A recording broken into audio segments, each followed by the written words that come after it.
Donc, on est module 2. Je pense qu'on a fait beaucoup d'avancement. J'espère que vous n'êtes pas trop fatigué, mais euh, je vous invite de ne pas vous gêner, vraiment lancer vos questions. Ça va aider aussi beaucoup pour que vous soyez un peu plus stimulé si c'est difficile de rester sur l'écran tout le temps. N'hésitez pas, s'il vous plaît. Ne soyez pas gênés parce que c'est tout à fait simple ce qu'on fait là. Il faudrait qu'on apprenne ensemble le concept. Donc, ici, vous avez vu, on a regardé les instruments financiers de base. On avait parlé des prêts, des prises de participation au capital investissement ou equity, on les appelle. Et puis, on a parlé de mezzanine, finance mezzanine, qui est un instrument entre les deux. Et puis, on a parlé aussi de garantie et des dons aussi. Alors, on a reçu, oui, effectivement, le déjeuner va être à 12h30 jusqu'à 13h30. Donc, on va continuer. Euh,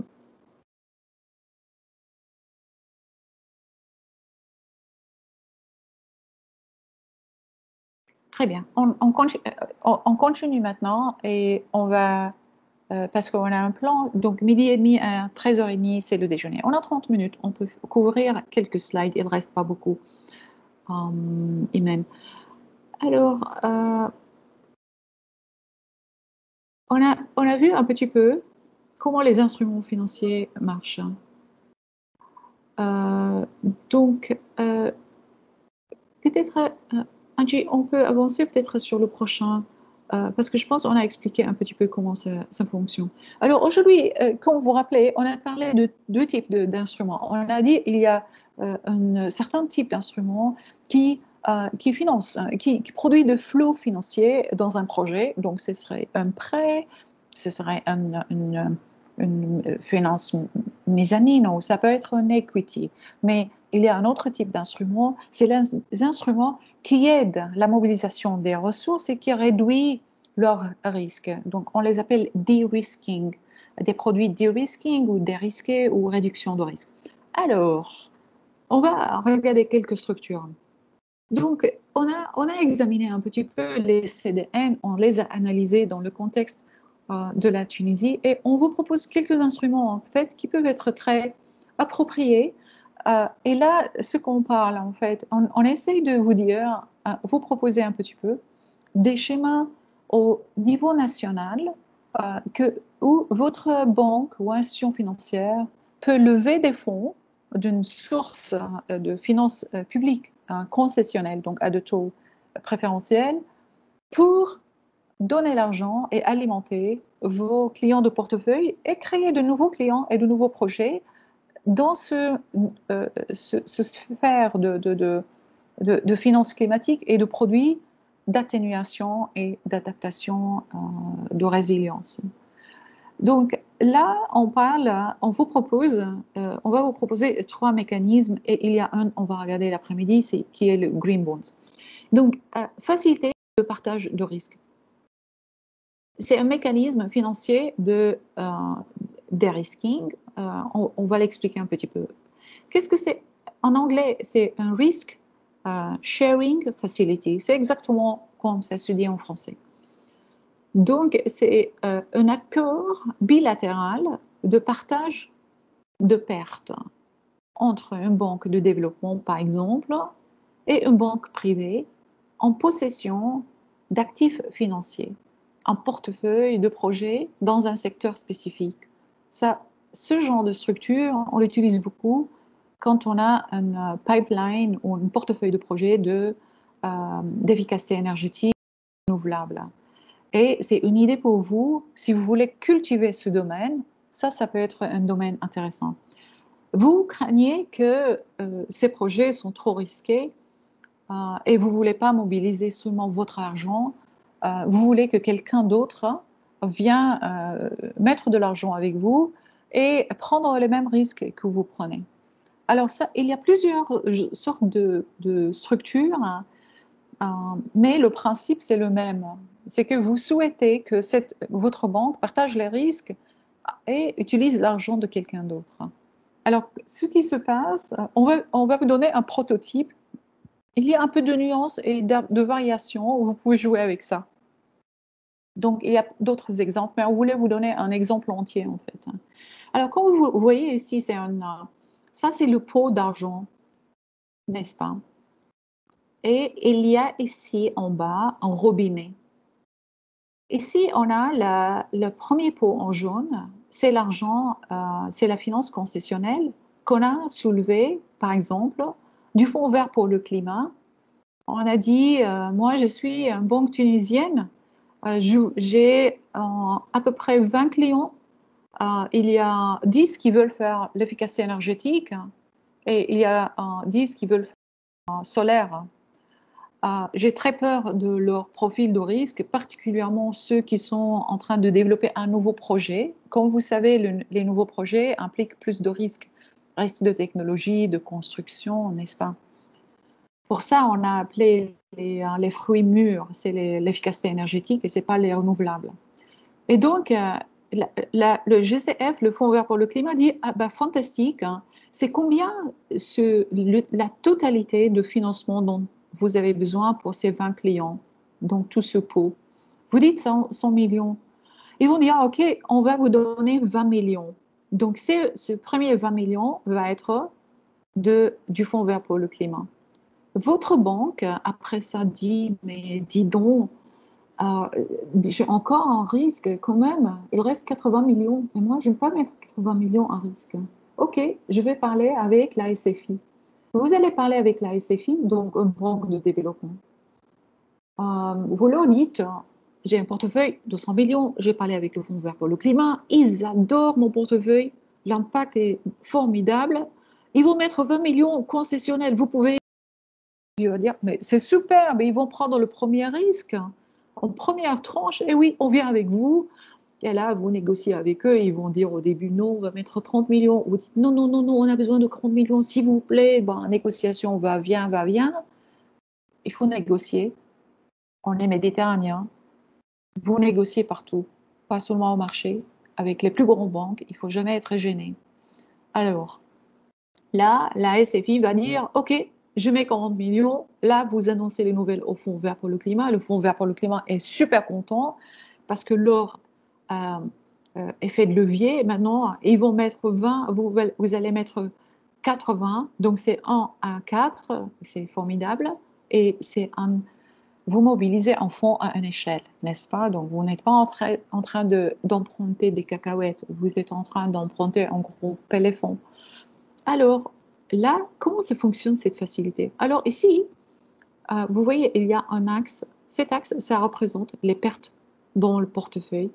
Et ça s'appelle, l'axe ici à droite, c'est la progression temporaire, en fait, en année, de ces fonds-là. Donc, vous pouvez dire, cette facilité va être structurée sur 8 ans. Donc, on a dit, le robinet est là. Là, vous commencez à financer les 20 projets. Et parfois, il y a les clients qui ne réussissent pas leur projet et ils n'arrivent pas à vous payer le dette. Le Fonds vert pour le climat, on va utiliser son argent en premier pour couvrir le défaut, n'est-ce pas? Tout défaut après le premier 20%, le premier 20 millions, va être utilisé de la SFI et de votre banque. Et donc, même ici, vous êtes en train de partager le risque. Mais vous, en pratique, vous savez qu'il n'y a pas de banque qui va survivre s'il y a 20% de défaut, non? Si vous avez 6%, 7%, la banque souffrirait. En quelque sorte, ici, le Fonds vert pour le climat vous offre un coussin financier incroyable et prend le premier risque. Donc, on appelle ces facilités de partage de risque une facilité à plusieurs tranches. Donc, ici, on a une tranche et ça, c'est une deuxième tranche. On structure ça comme 3 tranches. Donc ça, c'est un. Et si vous arrivez à convaincre la SFI, elle prendrait la deuxième tranche et vous prenez une troisième tranche. Donc, vous gardez votre argent en sécurité. Ils prendront les premiers risques, n'est-ce pas? Donc ça, c'est un modèle. Euh, Prochain slide, s'il vous plaît. Donc, qu'est-ce qu'on a fait ici? Cette facilité de partage de risque a permis à une institution financière, à une banque, d'entrer dans un secteur qui est perçu comme haut risque, où normalement la banque n'entrait pas parce que c'était impossible. Donc, ça vous permet d'investir dans des secteurs super impact, comme on a vu.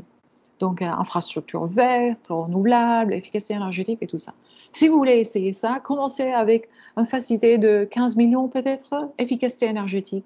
Et pensez déjà à un pipeline parmi vos clients, parlez avec eux, préparez le package. Ça, c'est une approche fantastique.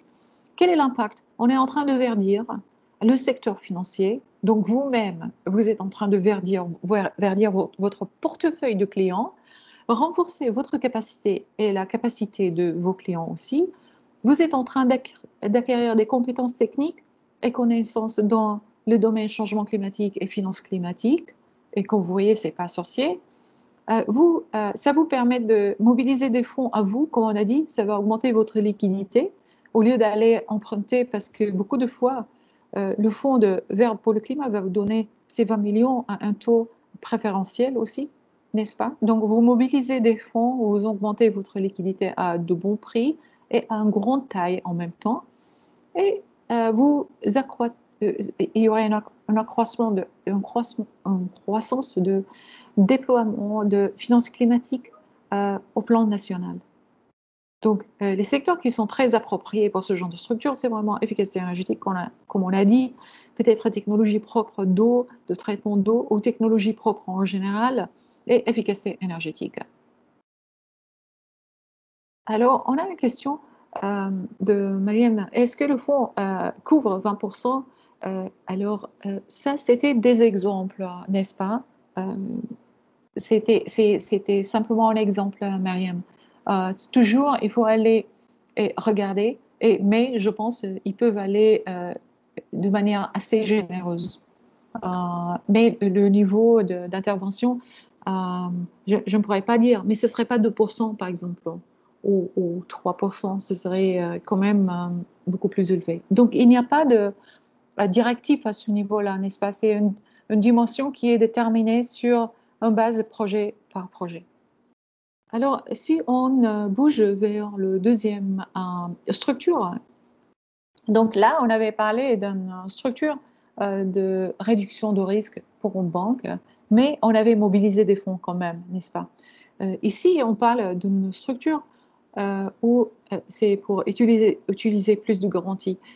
Quand on parle avec les banques partout, en Europe même, si les banques commerciales, on leur demande combien de votre portefeuille est, par exemple, en train de financer des projets associés avec de bons impacts climatiques, ils vont dire 15%, 20%. On va dire, mais pourquoi vous n'allez pas plus? Pourtant, vous êtes l'Europe, vous avez la technologie, la finance est disponible et tout ça. Ils disent, mais c'est risqué, on a besoin de garanties. Donc les banques, c'est un produit vraiment pour les banques. Mais c'est pour le développeur de projet aussi. On va vous expliquer comment ça fonctionne. Alors, en quelque sorte, la description avant tout, et puis on va vers la structure. Grâce à un mécanisme de garantie de financement donné, les banques et agences de développement peuvent tirer parti des investissements de manière substantielle. Ça veut dire à une grande échelle et dans un multiplicateur du montant du financement avec des taux d'échec relativement bas. Alors, d'expérience, en fait, on sait que normalement les clients remboursent, ils finissent par rembourser. Comme on l'a vu dans l'exemple ancien, les taux d'échec, de défaut par les clients n'est pas très élevé normalement, sinon les banques ne peuvent pas survivre. Le problème d'un produit de garantie, donc, ça vous coûte le double parce que vous allez à une banque tunisienne, de Negib par exemple, c'est la banque de Negib, et vous lui dites, Negib, vous nous donnez 10 millions. Il va dire, bah, écoutez, j'aime beaucoup votre projet, et grand impact, mais il y a un risque. Est-ce que vous pouvez m'amener un garantie? Vous dites, on va tenter. Et quel est votre taux d'intérêt? Et il va dire, ah bah, je vous donne, c'est le taux de marché. 7% et je vous donne 5 ans, par exemple. Vous dites, OK, très bien. Là, vous allez parler avec la BERD, par exemple. Vous leur dire, il y a un banque locale qui a accepté vraiment de me financer, j'ai besoin seulement de garantie. Et la BERD va dire, allez-y, parlez avec MIGA. Et vous parlez avec MIGA, MIGA dit, et la BERD vous dit aussi, moi aussi je suis intéressée, mais j'ai besoin de garantie. Vous allez parler avec MIGA, et MIGA va dire, oui, je peux garantir Najib, votre dette, la dette de Najib à vous, mais là, je dois vous charger un taux associé avec la garantie, parce qu'il y a un frais, n'est-ce pas? Et là, vous vous dites, mais mon Dieu, moi j'ai déjà pensé que la dette, le taux de Najib était trop élevé, et là, vous me demandez encore de payer les taux de garantie. Alors, il y a une barrière de coût. Et pour ça, donc, il n'y a pas d'offre de garantie, numéro un.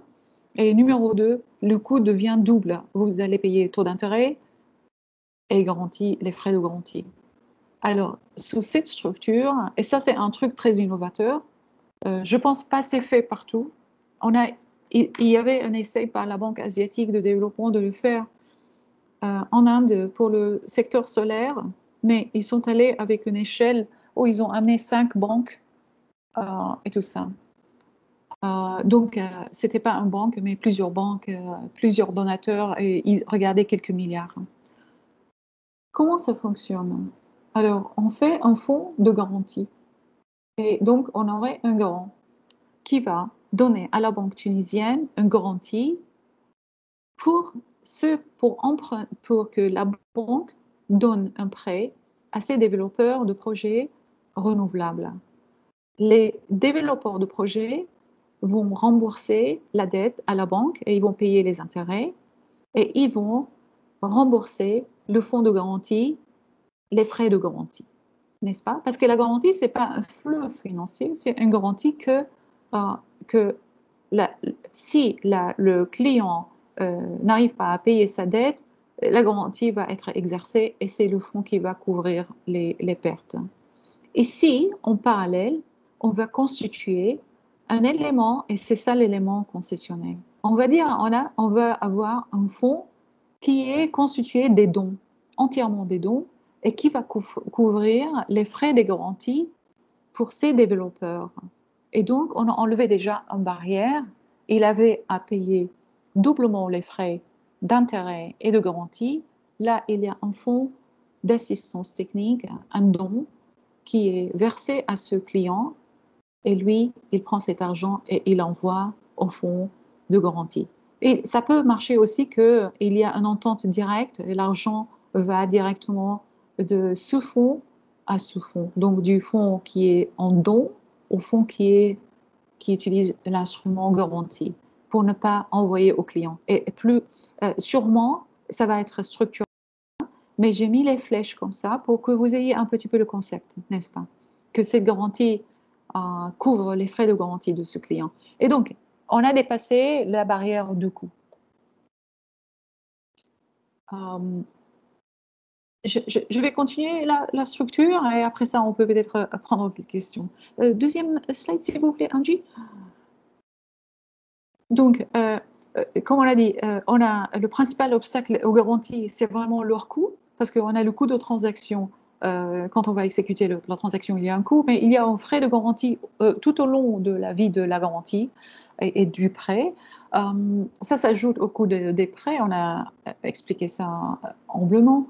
Donc, on a fini avec cette barrière. L'impact, c'est vraiment, on est en train d'aider les banques privées locales à entrer dans un segment de marché normalement préservé aux banques internationales en présence en Tunisie.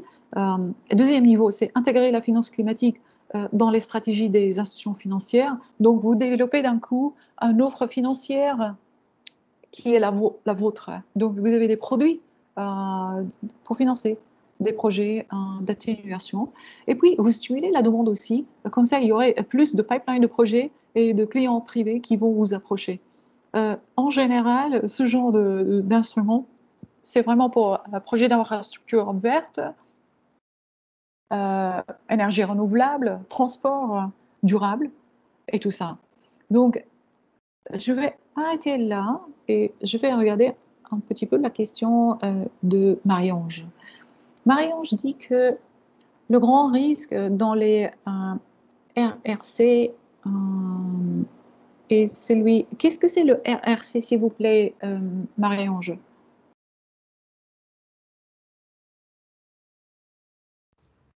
C'est la réduction des risques de catastrophe. D'accord, merci, merci. Donc, je vais lire rapidement la question. Le grand risque dans le RRC est celui de ne pas agir à temps. Il y a ce qu'on appelle le coût de l'inaction, et cela finit par être trop coûteux en cas d'une catastrophe brusque. Par exemple, l'inondation, glissement de terre, qui finit par détruire les infrastructures et perte en vie humaine. Euh, c'est excellent ce que vous dites, Marie-Ange. Pour ça, il faut agir. Il y a une urgence. Euh, il y a une urgence pour agir, mais aussi, d'un point de vue complètement concurrentiel, c'est ça la tendance. Et le train a quitté la station.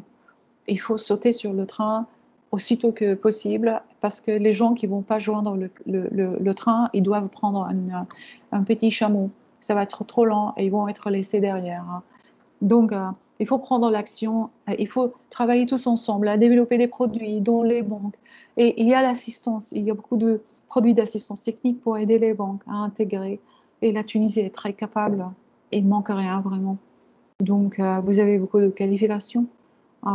J'aime beaucoup votre commentaire, Marie-Ange. Et je pense plein de mes collègues partagent mon sentiment aussi. Est-ce qu'il y a d'autres questions avant qu'on avance à la dernière véhicule ou structure qu'on vous propose, qui est très appropriée pour le secteur agriculture?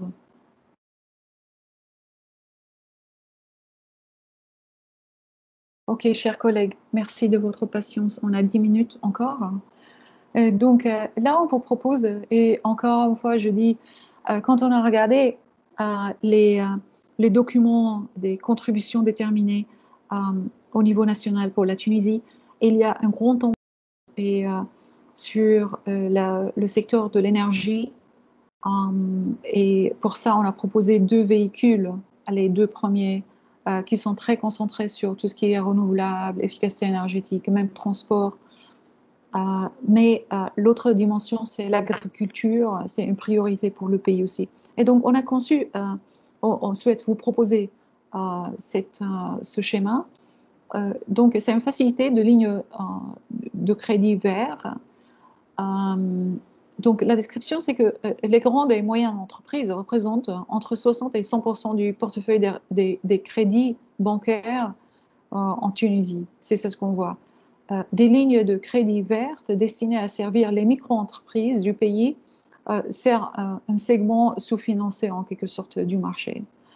Euh, L'idée, c'est pas de restreindre ça et limiter ça aux microfinances, mais aux micro-entreprises, mais peut-être cibler tout ce qui est SMI. Comment ça va fonctionner? La structure est vraiment très belle et très simple, hein. Donc ici, on a ok, on a la facilité, ça c'est la facilité des lignes de crédit. Cette facilité reçoit un financement concessionnel, donc un prêt concessionnel longue durée, euh, maturité longue, période de grâce longue, vous pouvez négocier un taux d'intérêt bas. Ou bien ça peut être equity aussi, mais je pense ça c'est un modèle typique, un prêt concessionnel. Cette facilité, Sous cette facilité, on veut avoir deux bras. Un bras de finance verte qui va donner l'argent, n'est-ce pas? Donc, elle va donner des prêts concessionnels. Donc, on va passer la concessionnalité de nos fournisseurs de dette publique concessionnelle un petit peu à nos clients pour créer une incitation quand même. À côté, on a un bras qui est l'assistance technique.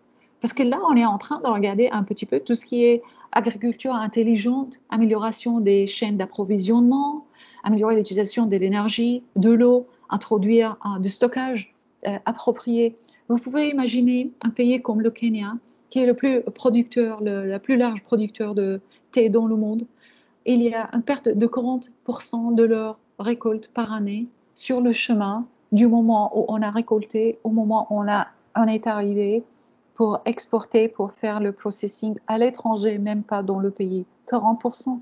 Et on parle d'une industrie de milliards de dollars. Ce n'est pas un gâchis, ça.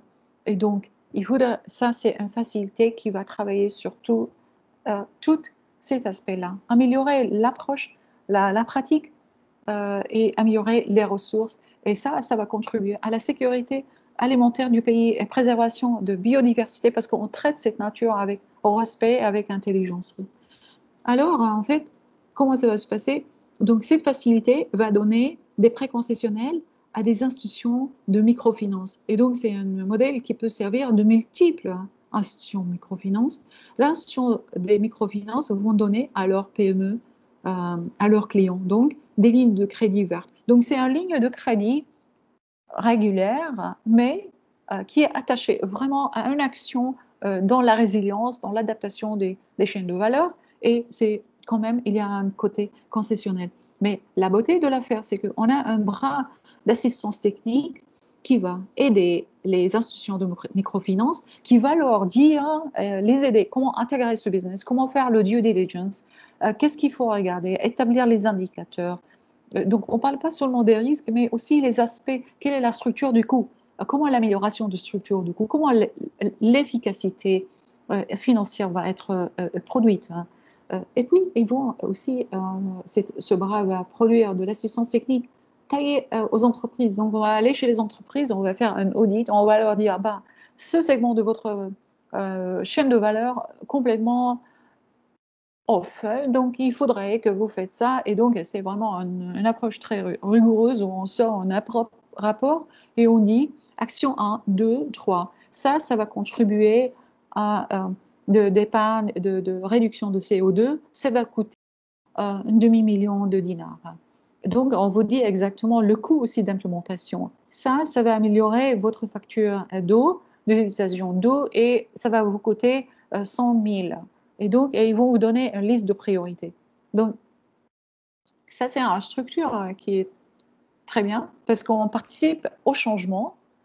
Donc, on est en train de construire de la compétence, de l'expertise, de la connaissance, mais on fournit les outils aussi, n'est-ce pas, en finance pour implémenter ces projets-là. Donc, ça ne reste pas dans la poésie, ça rentre dans la vie et dans la productivité euh, et la création de valeur dans l'économie tunisienne. Alors, chers collègues, je pense ça, c'est bon, voilà, ok. Quelle barrière cette structure adresse ou répond à quelle barrière? Nous avons accès à la finance parce que beaucoup entre nous, comme on l'a discuté tout à l'heure, on n'est pas prêt à financer ce genre de projet parce qu'on ne les connaît pas. Mais si on a une telle structure, peut-être il y aurait plus d'accès à la finance par les petites entreprises, micro-entreprises, hein. L'environnement commercial devient un peu plus favorable aussi pour les PME. Et puis, on est en train de répondre aux lacunes de connaissances, un petit peu travailler avec tout le monde, les banques et tout ça. Impact, donc, il y a une transformation dans les secteurs graduelle. Il y a moins de risques climatiques, qu'on a moins de nourriture avec le temps. Préserver les sources et la richesse du pays. Réduction des gaz à effet de serre, utilisation efficace, comme on l'a dit, des ressources naturelles, matières premières et l'eau, et puis un impact positif à la longue dans tout ce qui est sécurité alimentaire et biodiversité du pays. Donc, c'est très approprié à tout ce qui est secteur agriculture et chaîne agroalimentaire. Voilà, chers collègues, je pense qu'on a fini module 2. On vous laisse tranquille. On pourrait prendre quelques questions si vous souhaitez maintenant. S'il y a des questions brûlantes, n'hésitez pas. Mais sinon, on a 3 minutes. Sinon, on peut regarder ces questions-là après réflexion, après que vous ayez un peu de repos.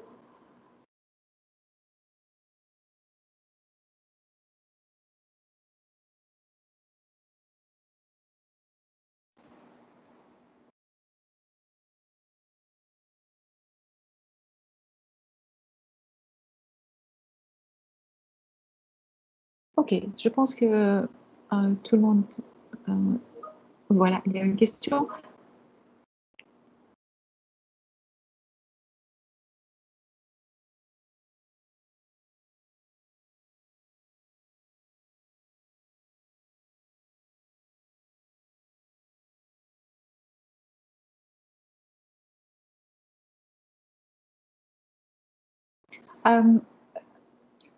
Hassan, oui, oui, vous pouvez effectivement, comme banquier, vous pouvez structurer chaque prêt, chaque ligne de crédit selon vos standards. Donc, il faudrait regarder un petit peu la politique de l'institution même.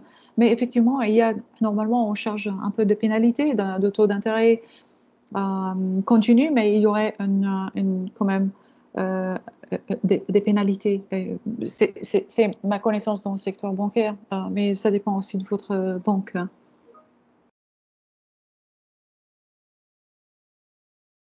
Ok, chers collègues, donc je pense on revient vers 13h30. Reposez-vous, bon appétit à tout le monde et on se voit dans 1 heure. Bon appétit. Merci, Bon merci appétit, beaucoup. à tout à l'heure. Merci de votre patience. À tout à l'heure. À tout à l'heure. À toutes.